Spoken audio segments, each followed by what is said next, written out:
Diqqat, musofirdagi aka-ukalarim, biz o'zimizning aviakassamizni ochdik. Assalom Airways. Bemalol telefon qilib bilet olishingiz mumkin. Hozirgi kunda Telegram kanallariga, Telegram guruhlariga ko'plab akalarimiz aldanib qolgan. Videoni oxirigacha ko'ring. Aldanib qolgan akalarimizni o'zimizning hamkasbimiz Muhammadjon kecha kuzatib qo'ydi o'z vatanga.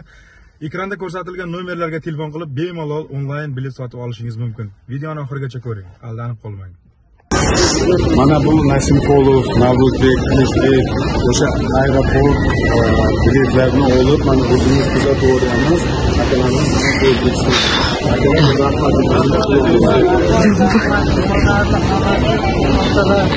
Bo'ldi, yaxshi yetib olinglar aka. Hammalaringizga omad, sizlarga ham rahmat. Bo'pti aka gaplar.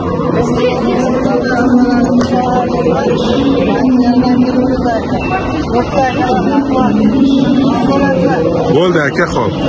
Buni akalar.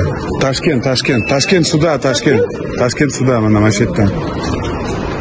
Mana Toshkentga akalarimiz uchib ketyapti. Ana zeleniy liniyaga o'zi o'tishdi. Mana azizlar, hammani kuzatdik. 8 kishi murojaat bo'lganda O'zbekistondan. Aka bizni yo'lda dokumentimiz bo'lsa ham ushlaydi. Nima bo'ladi? Yo'lda ushlab olsa biz bilmaymiz ruschani, tuda uyga ketish kerak. Uyda problemalar bor. Endi odamlar nima deydi? Dokumenti bo'lsa ham ushlab ko'rib nima qilyapti, kimdir javob bermaydi. Hammani kuzatib qo'ydik uyiga, 8 kishi ham zeleniy nimaga o'tdi, hammani kuzatdik. Navro'zbek, Qilichbek, mana Nasimqulov biletlarni oldik ashakdan.